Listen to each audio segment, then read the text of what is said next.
I'm Henk. I'm Henk Giele. I'm a plastic surgeon in Oxford. And I set up this study because of some observations that we made in Oxford about transplant patients. We had a group of patients who needed bowel transplants because they lost their bowel and so couldn't absorb any food. And the problem is that when you transplant healthy bowel into these patients, they don't have enough space in their abdomen to put the new bowel.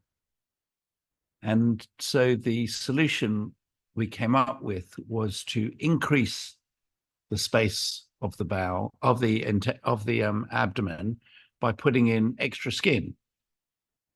And that extra skin came from the same donor as the bowel transplant. So its principal purpose was just to expand the abdomen to make people have more space for their new transplant. But what we discovered was that actually being able to see the transplant all the time was really useful. So normally your transplant's buried and you can't see it. And so your first indication that something may be going wrong with your transplant is when it starts failing. Whereas when we had the patch of skin on these patients, actually they often got their first indication that something was rejecting by the sign of a rash on their skin. And so before they felt unwell or before their bowel started going off, they could notice that their skin became red or rashy. So that was very helpful for picking up rejection early, and then we could confirm that was rejecting and treat it if we felt that was right. It was also really helpful because lots of times patients felt unwell and they didn't know whether it was rejection or whether they just had another problem like infection. And that was very difficult sometimes for the doctors to work out what was infection or rejection. But if you had a bit of extra information, you could help to tell the difference. And that the skin gave us that extra bit of information. Because if you were feeling unwell and your bowel looked like it was infected or rejected, but the skin was not showing signs of rejection, then that meant it was more likely to be infection. If the skin showed rejection, then it was more likely to be rejection. So it was an extra bit of information that helped to determine what was wrong with you. And then we discovered that patients really liked being able to check on themselves, because often they wake up in the morning and they felt a bit unwell or a bit rough. And then rather than having to call the hospital or come into hospital to get checked out, they could just look at their skin. And if their skin was okay, they knew their organ was okay and they didn't have to contact the hospital. And of course, if the skin was red or rashy, then they would contact the hospital. So lots of patients told us that they liked being able to check on themselves without having to constantly go into the hospital. And so lots of patients could avoid coming to hospital or traveling a long way to get checked out because they had a method by which they could check on their own progress. So having done that, we then tried the same thing with patients who didn't need extra skin on their tummies, just by putting a small patch on their arm. And so then they got a patch of skin about the size of 2 finger lengths and width that was put on the undersurface of their forearm. And we called that a sentinel skin patch or a sentinel skin flap.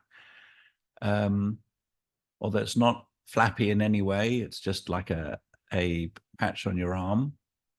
And we found that even that small little piece was enough to tell us whether or not somebody was rejecting or not rejecting, or to help us with that bit of information.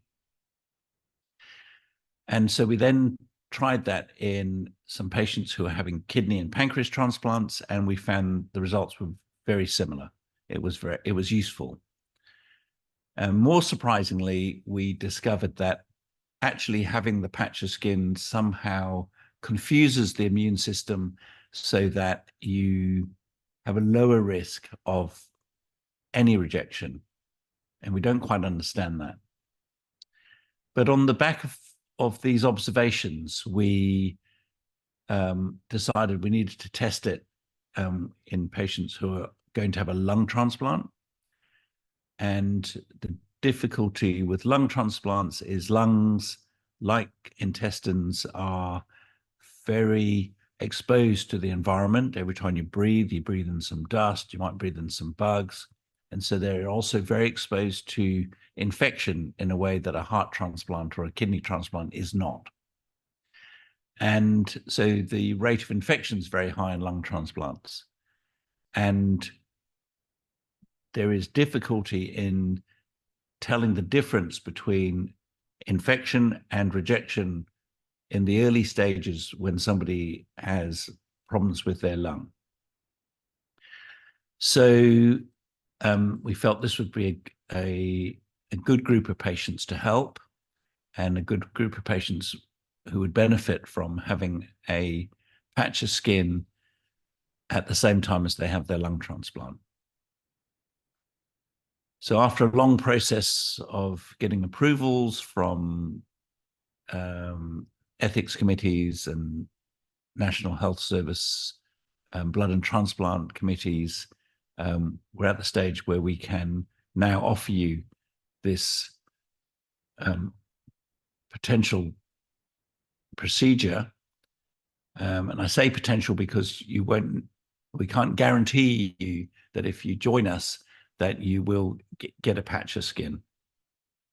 If you join the study and you join us, it's still dependent on you being offered a donor whose family has agreed to donate the lung and a patch of skin at the same time. And then when that happens, you have a 50-50 chance as to whether you just only get the lung or whether you get the lung and a patch of skin together.